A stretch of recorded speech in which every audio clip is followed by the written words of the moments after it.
요한계시록에는 7 인의 재앙과 7 나팔의 재앙 그리고 7 대접의 재앙이 나옵니다. 7 인의 재앙이 다 지나갔고요. 7 인의 재앙 안에 있는 마지막 7번째 재앙에 7 나팔 재앙이 시작이 됩니다. 7 나팔 재앙을 우리가 다 살펴봤고요. 11장 15절 말씀에 보면 7째 천사가 나팔을 불매라고 하고 있습니다. 그래서 7번째 나팔이 지금 울려 퍼지고 있는 상황, 7번째 재앙이 시작된 상황입니다. 그리고 이 7번째 재앙 안에 다시 7 대접의 재앙이 나와 있습니다. 이 7 대접의 재앙이 끝나면 이제 새하늘과 새 땅에 대한 이야기가 나오게 되는 것입니다. 자, 7번째 나팔 재앙이 어떻게 시작되는지 오늘 본문 말씀을 통해서 함께 살펴봅니다. 1절, 2절 말씀 우리 다시 한번 읽어보실까요? 다 같이 읽겠습니다. 시작. 하늘에 큰 이적이 보이니 해를 옷 입은 한 여자가 있는데 그 발 아래에 별이 있고 그 머리에는 12별의 관을 썼더라. 이 여자가 아이를 베어 해산하게 되매 아파서 애를 쓰며 부르짖더라. 네, 해를 옷 입은 한 여자가 있습니다. 해를 옷 입었다. 해를 어떻게 옷을 입습니까? 아마도 이 연이 굉장히 아주 그냥 무슨 옷을 입었는지 분간도 되지 않을 정도로 그렇게 아주 그냥 밝은 그런 아주 빛이 광채가 나는 그러한 상황이 아니었었겠나 생각이 되어집니다. 그리고 머리에는 12별의 관을 썼습니다. 12별의 관을 썼다. 그러면은 이 왕관이 이렇게 생겼으니까 그게 12개의 이렇게 그 모서리가 있고 거기에 보석이 박혀 있고 이렇게 돼 있는 건지. 하여튼 그것이 12별의 관을 썼다라고 말씀을 하고 있습니다. 하여튼 뭔가 아주 화려하죠. 아주 화려한, 아주 빛과 같은 그런 환한, 그런 찬란한 옷을 입고 머리가 번쩍번쩍 12별의 그 관을 쓰고 발에는 이 달을 밟고 있다 그러는 거예요. 발 아래 달이 있다. 이거 어마어마한 보스입니다. 자, 그런데 이 여인이 어떻게 되어 있습니까? 2절 말씀해 보니까 아이를 베어서 해산할 상황이 된 겁니다. 아파서 애를 쓰며 부르짖더라. 즉, 곧 아이를 출산할 상황이 된 것이죠. 진통이 시작된 그런 정도의 상황인 것 같습니다. 자, 이런 이 환상이 보이는데 이제 또 다른 환상이 또 보입니다. 3절 말씀해 보니까 3절, 4절 우리 다 같이 한번 읽어봅시다. 3절, 4절까지 다 같이 시작. 사자가 부르짖는 것 같이 큰 소리가 여러 머리에 7 왕관이 있는데 그 꼬리가 하늘의 별 3분의 1을 끌어다가 땅에 던지더라.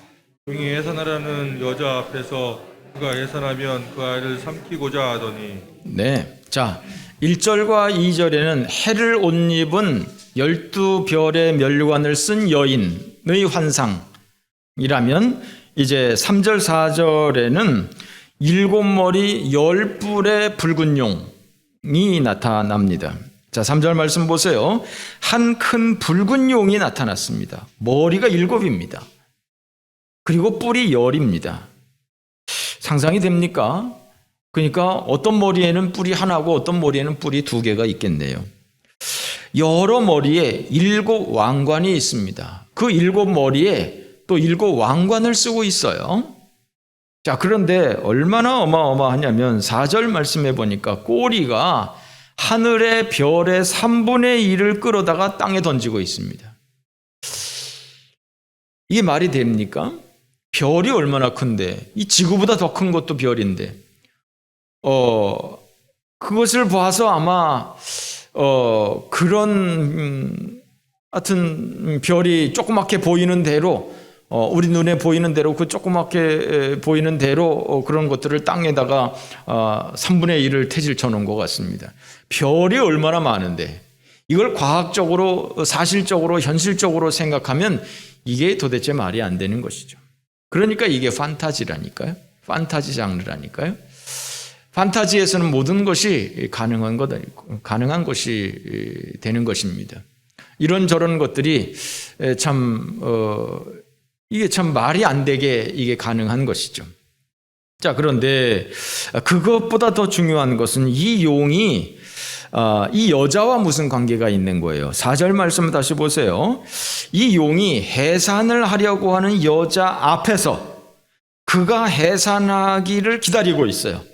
왜요? 해산을 하면 그 아이를 삼켜버리려고 용이 딱 기다리고 있는 겁니다. 기가 막힌 일이죠. 자, 그랬더니 5절 여자가 아들을 낳으니 여자가 아이를 드디어 낳았습니다. 그런데 그 아이에 대해서 뭐라 합니까? 이는 장차 철장으로 만국을 다스릴 남자다. 장차 철장으로 만국을 다스릴 남자아이를 낳은 것입니다. 그랬더니 그 아이를 하나님 앞과 보좌 앞으로 올려가더라. 기가 막히죠? 이 여인이 아이를 낳았어요. 근데 그 아이는 철장으로 만국을 다스릴 아이예요. 장차. 그런데 그 아이를 이제 하나님 앞으로 데리고 올라가는 겁니다. 그랬다가 다시 6절 말씀에 보면 그 여자가 광야로 도망하며 거기서 1260일 동안 그를 양육하기 위하여 하나님께서 예비한 곳이 있었다. 하나님 보좌로 올라갔다가 다시 이 땅으로 내려온 겁니다. 그래서 광야에서 1260일, 42달, 3년 6개월을 그 광야에서 지금 숨어 있는 것이죠. 양육하고 있는 것이죠. 글쎄요. 이 해를 옷 입은 12별의 면류관을 쓴 여인이 누구일까요? 또한 이 7머리 10뿔의 이 붉은 용은 과연 누구일까요?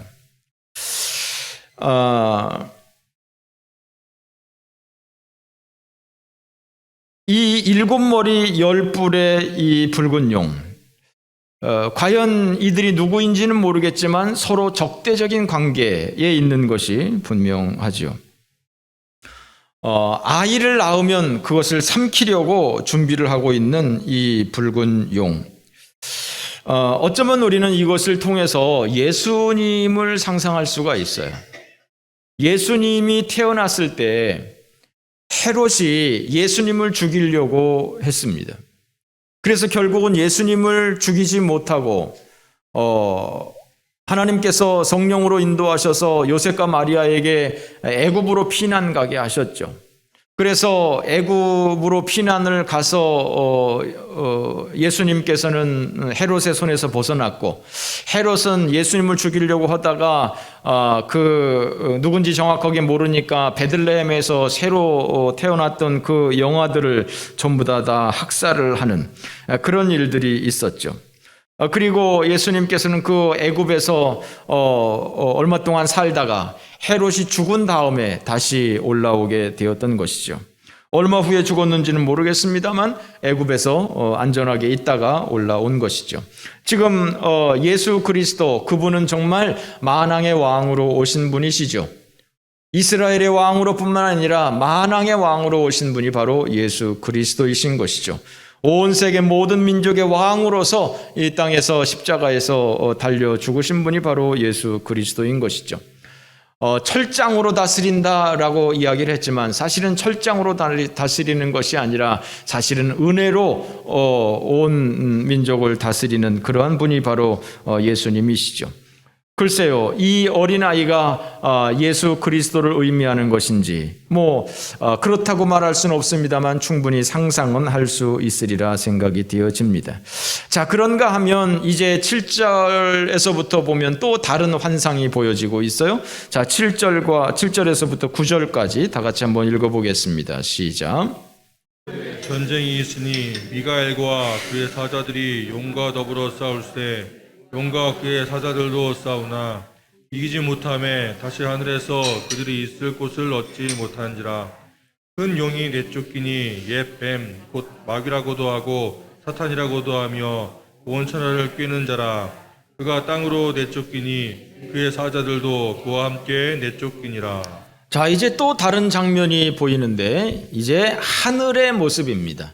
이 하늘은 우리가 눈으로 보는 그 하늘을 이야기하는 것이 아니라 우리 눈에 보이지 않는 그 셋째 하늘의 이야기인 것 같습니다. 자, 하늘에 전쟁이 있었다라고 말을 합니다. 그 전쟁은 미가엘과 그의 사자들이 용과 그의 사자들과 더불어서 싸우는 전쟁이었습니다. 미가엘은 하나님의 천사장입니다. 하나님의 천사와 사단이 더불어 싸우고 있는 모습입니다.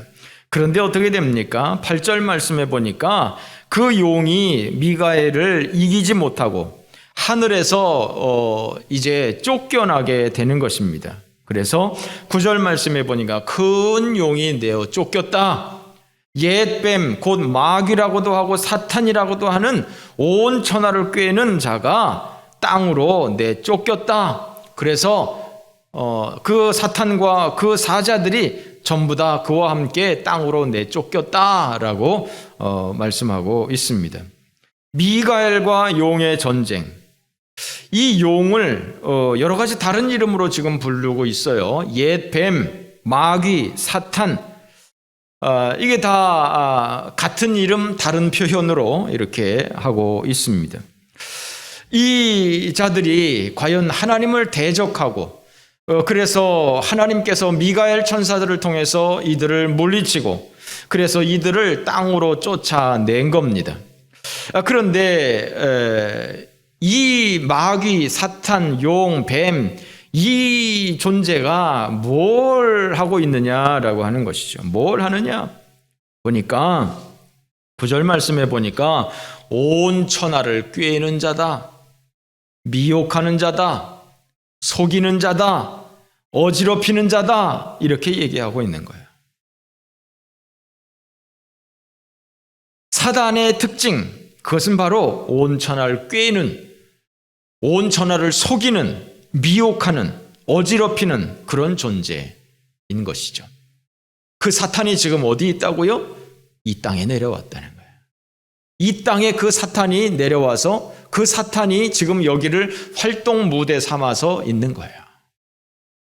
사탄이 눈에 보이지 않습니다만 영적인 존재이니까 하나님이 눈에 보이지 않는 것처럼 사탄도 영적인 존재이기 때문에 눈에 보이지 않죠. 그런데 이 사탄이 엄연히 버젓이 이 땅에서 활동하고 있는 것을 기억하시기 바랍니다. 그런데 이 사탄의 특징은 뭐냐? 온 천하를 꿰는 자다, 미혹하는 자다, 거짓하는 자다 라고 하는 거예요. 거짓이 난무한 세상 아닙니까? 사탄이 있기 때문에 그런 겁니다. 사탄이 활동하기 때문에 이 세상에는 거짓이 난무한 겁니다. 거짓이 사탄의 속성인 것을 여러분들은 기억하셔야 하는 것입니다. 세상은 거짓에 속은 것들이 너무나 많이 있습니다. 그래서 우리는 거짓을 분별해야 될 필요가 있는 것입니다. 거짓을 분별하는 은혜가 있어야 하는 것입니다.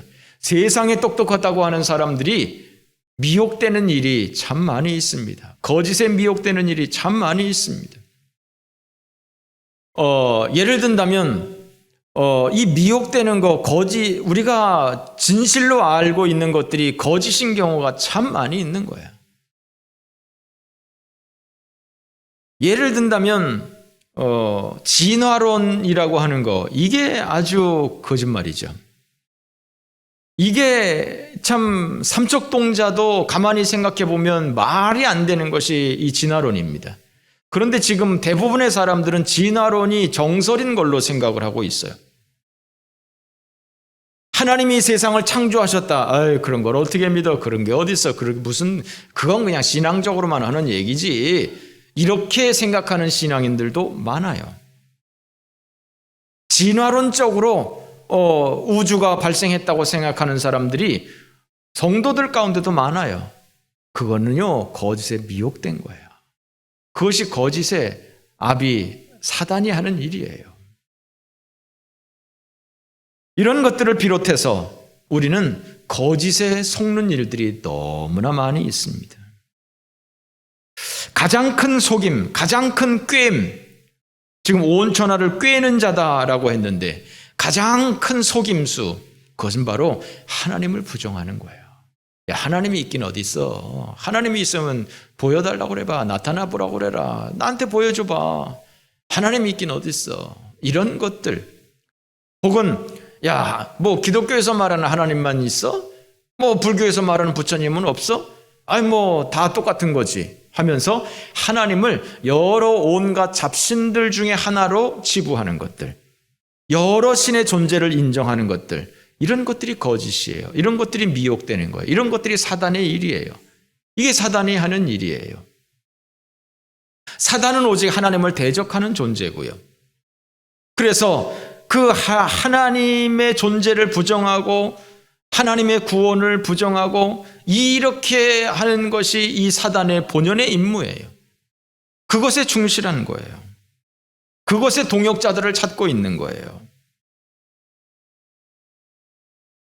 하나님 외에는 구원자가 없다. 성경은 분명하게 말합니다. 내가 구원자다, 네가 구원자다라고 하는 사람, 종교, 그 모든 것들은 다 큰 거짓인 거예요. 그러므로 여러분, 우리는 거짓이 마귀의 속성인 것을 생각해야 돼요. 우리도 밥 먹듯이 거짓말하고 있는데 거짓은 마귀의 속성이에요. 가급적 우리는 거짓을 피해야 되는 거예요. 왜? 그것은 마귀의 속성이니까. 하나님의 속성은 절대로 거짓의 존재가 아닌 것입니다. 거짓은 마귀의 속성인 것을 생각하고 가급적 우리가 거짓을 하지 말아야 될 것이고, 뿐만 아니라 세상은 이 마귀가, 이 미혹하는 존재, 마귀가 활동하는 공간, 그래서 많은 일에 있어서 참 거짓이 판치는, 많은 오해가 있는, 미혹되는 그런 일들이 너무나 많은 것을 생각하고, 우리가 항상 정신 똑바로 차리고 하나님께서 분별하는 지혜를 주시기를 기도해야 됩니다. 공부 많이 했다고 분별하는 게 아닙니다. 영적으로 깨어 있어야 하는 것입니다. 공부 많이 했다고 하는 사람도 하나님의 존재를 부정하잖아요. 인간이 어떻게 출발했는지를 모르잖아요. 천국과 지옥을 부정하잖아요. 이게 분별하는 지혜가 없는 겁니다. 분별하는 지혜가 없는 겁니다. 진화론이 참인 줄 알잖아요. 분별하는 지혜가 없는 겁니다. 하나님께서 우리에게 분별하는 지혜를, 거짓을 분별하는 지혜를 주시기를 늘 기도하는 믿음의 성도가 되어야 할 것입니다. 그러나 또 한 가지 생각할 것은 이 사단이 힘이 세서 땅에 있는 것이 아닙니다. 하나님이 이 사단을 땅으로 내쫓은 겁니다. 하늘에 있었던 존재인데 하늘에서 내쫓아가지고 이 땅에 있는 것입니다. 우리 생각 같아서는 아니 그러면 하나님이 아예 그냥 사탄을 없애버리시지 왜 이 땅으로 데리고 와가지고 일로 보내가지고 괜히 왜 우리가 힘들게 만드느냐 라고 불평할 수 있습니다만 그것은 우리의 권한이 아닙니다. 그것은 우리가 해야 할 일이 아닙니다. 그것은 하나님이 결정하실 일입니다. 왜 하나님이 그렇게 하셨는지 우리는 모릅니다. 다만 그것이 현실입니다. 그것이 사실입니다. 분명한 것은 이 사탄은 하나님을 대적한 존재이고 하나님을 대적했기 때문에 이 땅으로 쫓겨났고 장차 주님이 재림하실 때 이 사탄은 하나님을 대적한 이 존재는 저 음부로 떨어질 것을, 저 지옥의 불구덩이로 떨어지는 존재인 것을, 그를 따르는 존재들과 더불어서, 그를 따르는 사람들과 더불어서 이 사탄은 지옥의 감옥에 갇히게 될 것을 우리는 알 수 있는 것입니다. 그것이 바로 성경에서 말씀하고 있는 것입니다. 자, 이제 10절 말씀 한번 읽어봅니다. 10절 다 같이 시작. 내가 또 들으니 하늘에 큰 음성이 있어 이르되 이제 우리 하나님의 구원과 능력과 나라와 또 그의 그리스도의 권세가 나타났으니 우리 형제들은 참소하던 자 곧 우리 하나님 앞에서 밤낮 참소하던 자가 쫓겨났고 자, 여기에서 또 사탄의 속성을 얘기하고 있어요. 사탄의 속성을 얘기하고 있어요. 사탄의 속성이 뭐냐? 우리 형제들을 참소하던 자, 곧 우리 하나님 앞에서 밤낮 참소하던 자가 쫓겨났다 그럽니다. 그러니까 이 사탄은요, 하나님과 함께 있었던 존재라는 거예요. 그것을 알 수 있는 것이 욥기에 나타나죠. 욥기에 보면 하나님께서 일명 어전회의라고 합니다. 어전회의, 천상 어전회의를 합니다. 하나님께서 이 사람 저 사람 이 천사 저 천사 전부 다 불러서 회의를 합니다. 그때에 사탄도 같이 왔다고 그랬습니다. 사탄이 같이 와서 하나님께서 물어보면 너 어디 갔다 왔냐? 예, 뭐 여기저기 다 다녀왔습니다. 아, 그래? 너 그럼 우스 땅에 욥이라고 하는 사람 봤지? 그렇게 순전하고 정직한 사람 세상에 없다 라고 얘기를 합니다. 그랬더니 이 사탄이 하는 말이, 아이고 하나님, 그건 뭐 괜히 그러겠습니까? 아니, 하나님이 뭐 이것도 주고 저것도 주고 온갖 거 다 주는데 그렇게 안 할 사람이 어디 있습니까? 그거 한번 뺏어 보세요. 그러면 정말 그 욥이 하나님을 그렇게 찬양할 건지 한번 해보세요. 택도 없는 소리입니다. 이렇게 사탄이 이야기를 했죠. 그것을 보면 지금 이 10절의 말씀이 어느 정도 이해가 됩니다. 이 사탄이 형제들을 참소하던 자다라고 하는 거예요. 한마디로 말하면 일러 바치는 겁니다. 일러 바치는 거예요. 아이고, 걔가 언제 뭐 어떻게 했고요? 제가 그거 한 거 아시죠? 아이고, 저는 어떻게 한 거 아시죠? 괜히 앞으로는 이렇게 하면서 뒤로 그렇게 한 거 다 아시죠? 맨날 우리를 일러 바치는 거예요. 형제를 참소하던 자, 일러 바치는 거예요. 여러분, 너무 남의 것을 일러 바치지 마세요. 너무 남의 얘기 많이 하지 마세요. 그게 좋은 게 아닙니다. 확실한 것이 아니면 이야기를 하는 것이 아니고, 확실한 것이라 할지라도 덕이 되지 않으면 얘기하지 않는 것입니다. 얘기하는 것보다 얘기하지 않는 것이 훨씬 더 덕이 되는 것입니다.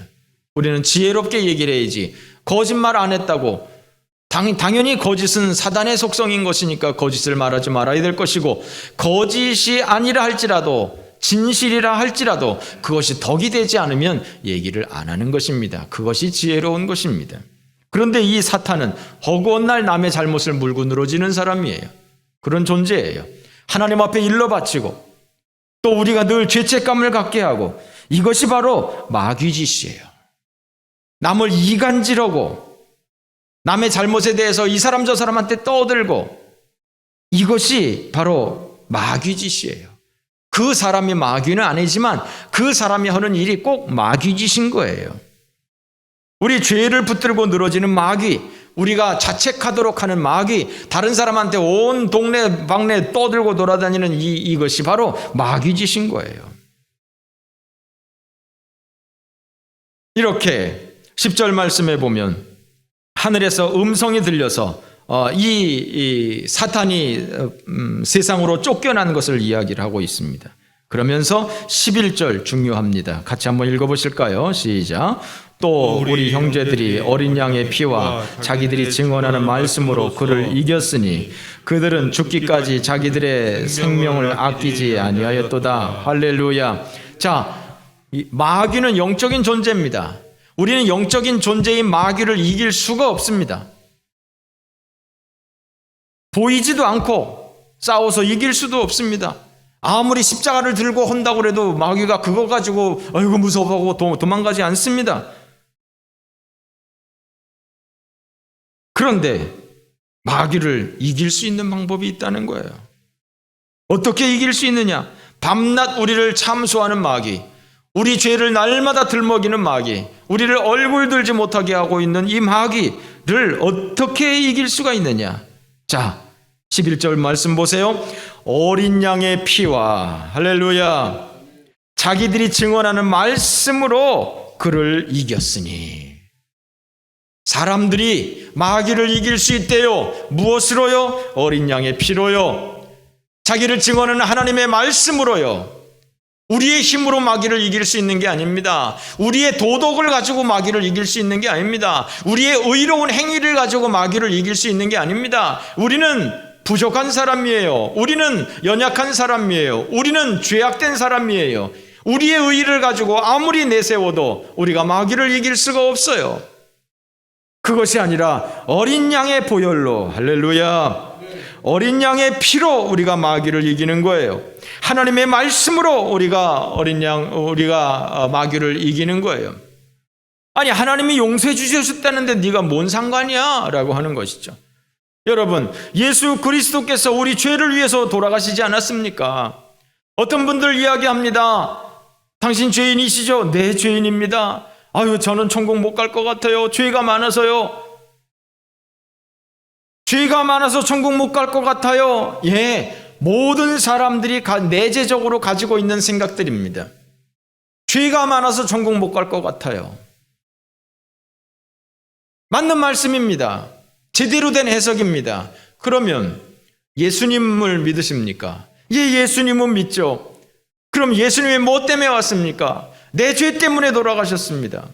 내 죄 때문에 예수님께서 십자가에서 죽으셨습니다. 네, 예수님이 그 모든 죄를 해결해 주신 것입니다. 우리는 죄로 인해서 정말 지옥 갈 수밖에 없는 존재이지만 예수님께서 그 모든 죄 문제를 해결했다는 것입니다. 할렐루야. 우리는 늘 죄책감에 있을 때가 있습니다. 아이고, 내가 죄가 많아서 나 같은 사람이 어떻게 천국 갈고. 그럼 예수님은 뭐 했는데요? 예수님 믿으신다면서요. 예수님이 내 죄 때문에 죽으셨다면서요. 그런데도 왜 천국을 여태까지 못 갑니까? 네, 염려하지 마세요. 여러분, 예수님이 해결됐답니다. 우리 죄를 예수님이 문제를 다 해결해 주셨답니다. 죄값을 다 치러 주셨답니다. 계산 다 끝냈답니다. 우리의 모든 죄와 허물을 예수님의 거룩한 옷으로 다시 입혀 주셨습니다. 우리를 예수님의 은혜로, 예수님의 보혈로 우리를 깨끗하게 해 주셨습니다. 할렐루야. 더 이상 우리는 죄인이 아닙니다. 우리는 어쩔 수 없는 죄인으로 이 땅에서 끝날까지 살지만, 그러나 영적으로 하나님 앞에서 우리는 예수님의 거룩한 보혈로 옷 입은 거룩한 하나님의 백성들입니다. 할렐루야. 천국은 죄인들은 들어가지 못합니다. 죄가 있으면 천국에 들어가지 못합니다. 죄 있는 사람은 지옥에 들어갈 수밖에 없습니다. 그런데 우리는 비록 사실적으로는 죄인이지만, 그러나 영적으로 우리는 예수님의 보혈로 용서받은 죄인이란 말이에요. 용서받은 죄인이기 때문에, 죄 문제를 다 해결한 죄인이기 때문에 천국에 들어가는 줄로 믿으시기 바랍니다. 네, 마귀가 늘 우리를 이렇게 계속 죄인이라고 우리를 몰아붙입니다. 죄책감을 갖게 합니다. 그러나 우리는 그때마다, 네, 그렇습니다. 나는 죄인입니다. 나는 못된 놈입니다. 나는 지옥 갈 놈입니다. 그러나 주님께서 다 해결해 주셨답니다.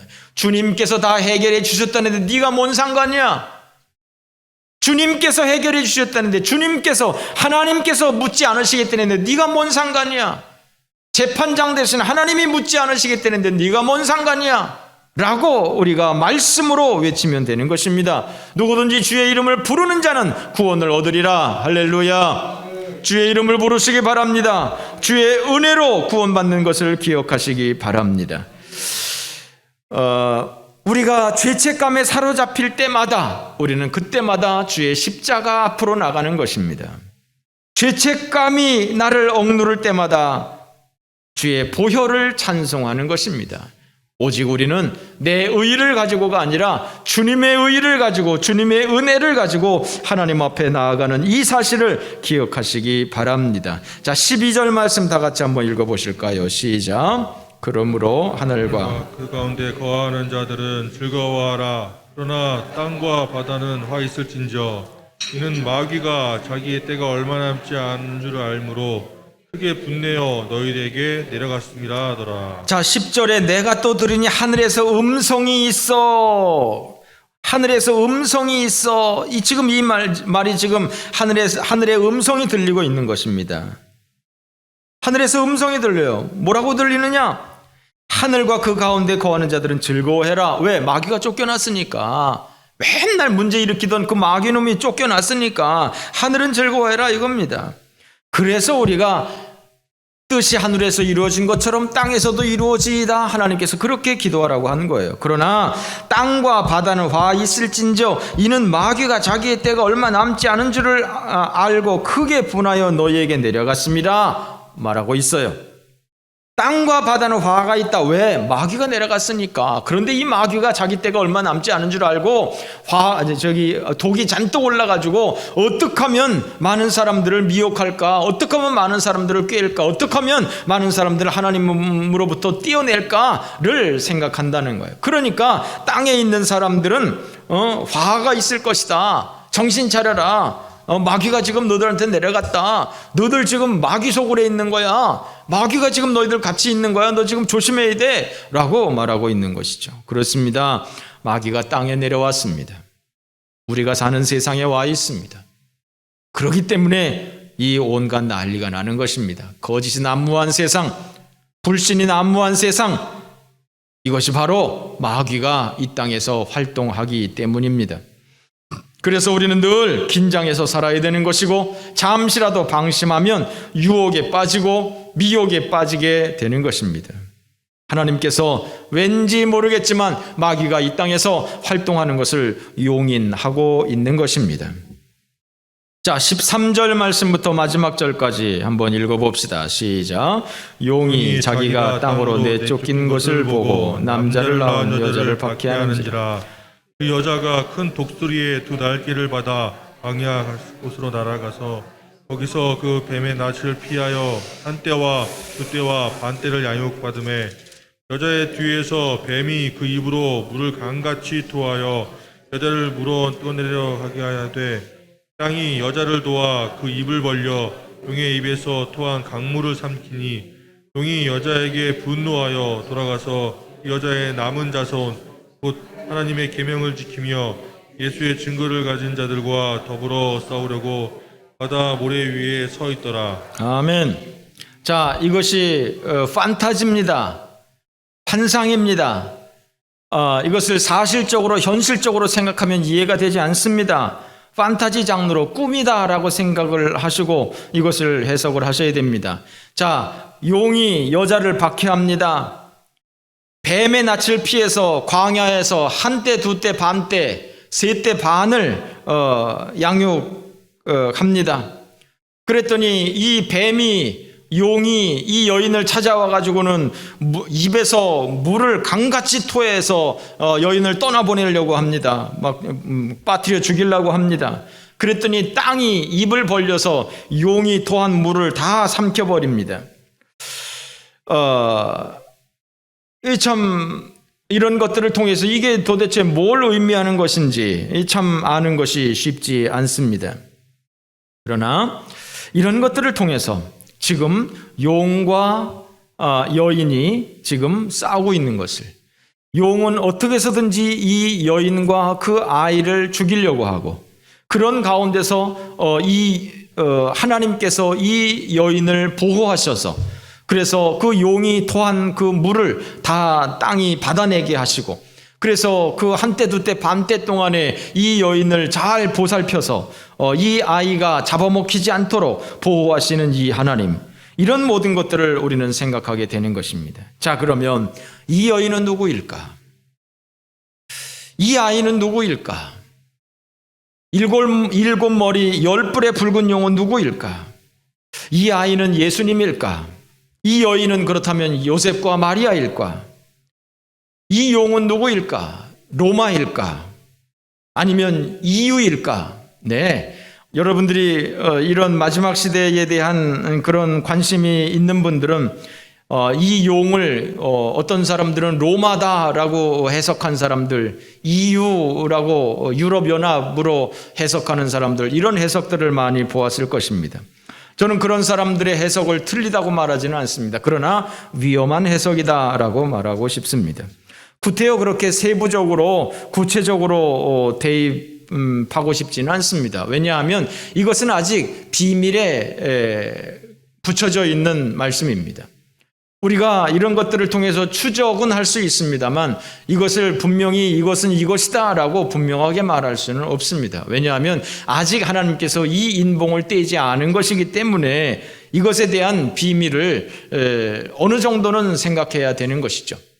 그러나 이것을 통해서 우리가 구체적으로는 알 수 없지만 대략적인 그 그림 윤곽은 알 수가 있는 거예요. 윤곽을 해석하는 정도로 우리가 해석하면 되는 거예요. 즉 이것은 교회와 세상의 관계다. 교회와 세상의 관계다.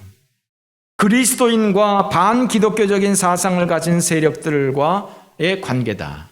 이렇게 해석하는 것이 큰 무리가 없습니다. 자, 우리 17절 말씀을 다시 한번 보겠습니다. 17절 말씀 보면 용이 여자에게 분노하여 돌아가서 그 여자의 남은 자손 곧 하나님의 계명을 지키며 예수의 증거를 가진 자들과 더불어 싸우려고.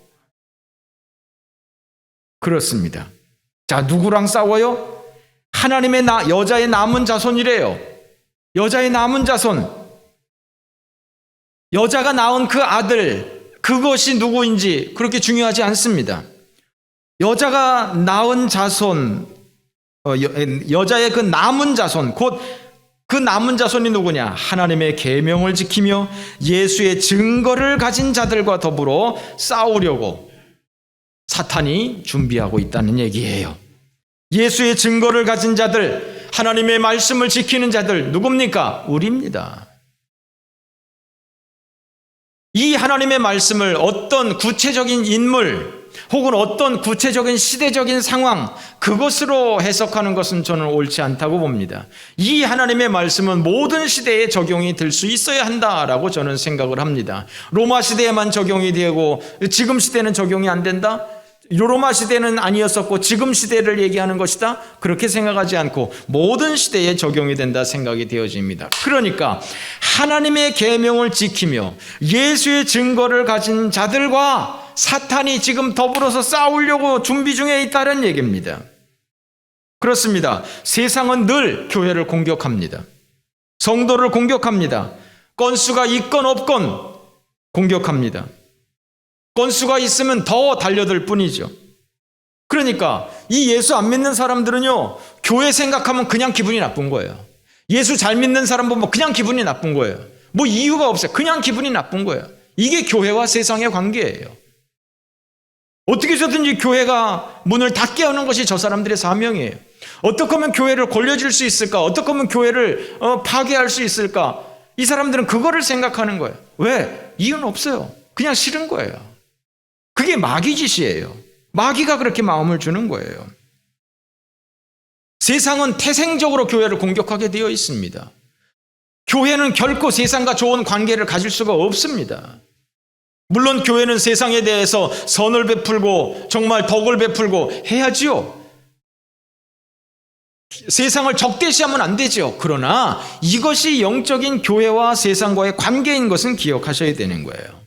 그러나 땅이 그 용이 입을 벌려서 물을 막 보내가지고 여인을 떠나보려고 할 때 땅이 입을 벌려서 그 용이 토한 물을 다 삼키는 것처럼 하나님께서 그 모든 환난 가운데서 우리를 건져주신다는 거예요.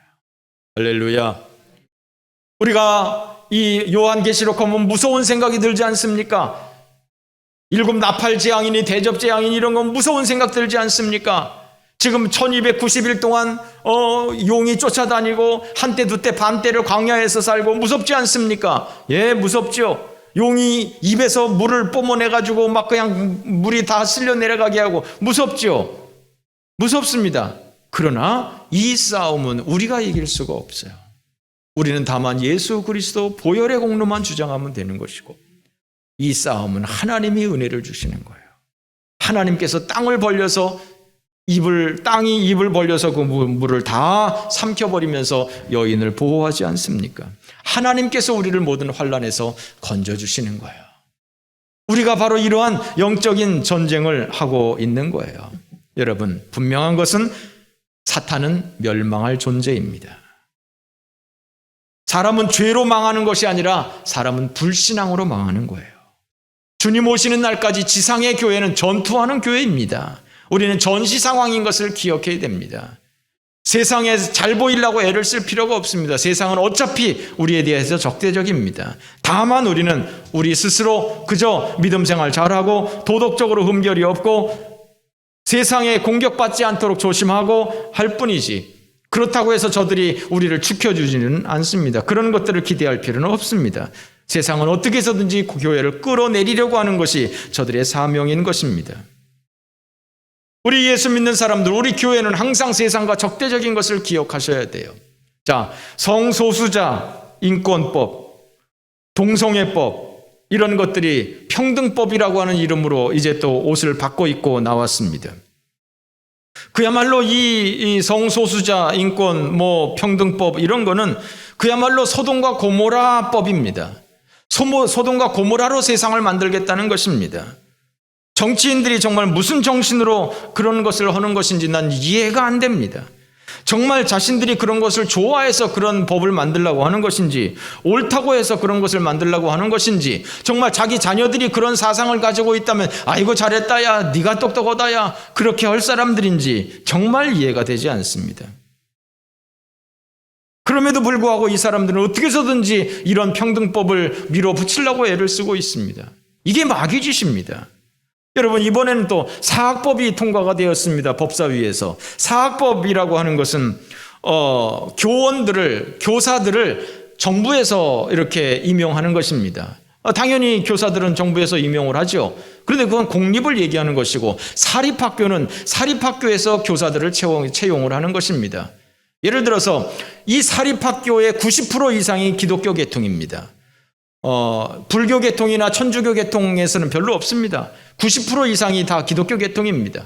이 사학을 하는 이유는, 교회에서 기독교 계통에서 사학을 하는 이유는 이 사람들을 예수 믿는 아이들로 만들려고, 이 아이들에게 정말 진화론적인 세상이 아니라 창조론적인 그런 것에 입각해서 이 아이들을 정말 성경적으로 잘 양육해서 이 아이들이 정말 바른 것을 보고 바른 것을 배우게 하려고 이렇게 사학을 기독교 계통에서 하는 것입니다. 그런데 교사들을 니네들이 뽑지 마라 이거예요.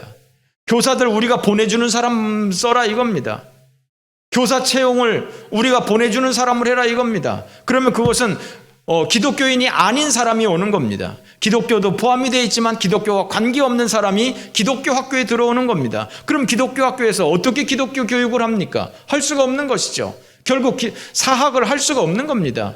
기독교적인 마인드를 가지고 학생들을 가르칠 수가 없는 것입니다. 그래서 교회가 이것을 반대하는 것입니다. 천주교에서도 반대 안 해요. 절에서도 반대 안 해요. 기독교만 반대합니다. 왜요? 기독교가 무너지니까요. 교회가 무너지는 거니까요. 동성애도 마찬가지로 교회가 무너지는 거니까 교회가 반대하는 거예요. 왜 교회는 왜 이렇게 유별나게, 왜 남들 다 한다는데 왜 니들은 그렇게 유별나게 하느냐? 유별난 게 아니에요. 교회를 무너뜨리는 거예요. 소돔과 고모라를 만드는 거예요. 믿음으로 양육하지 못하게 만드는 거예요. 이게 교회와 세상이에요. 여러분, 우리는 지금 그런 세상에 있는 거예요. 우리는 항상 영적인 전쟁을 하고 있는 거예요. 정신 차리고 정말 멍하니 있다가 당하는 것이 아니라 정말 정신 차리고 우리가 예수 믿는 사람으로서 본문에 말씀하고 있는 것처럼 항상 예수 그리스도 보혈의 공로를 의지하고 하나님의 말씀을 의지해서 이 세상 권세를 잡은 마귀와 싸워 승리하는 믿음의 성도가 되어야 할 것입니다.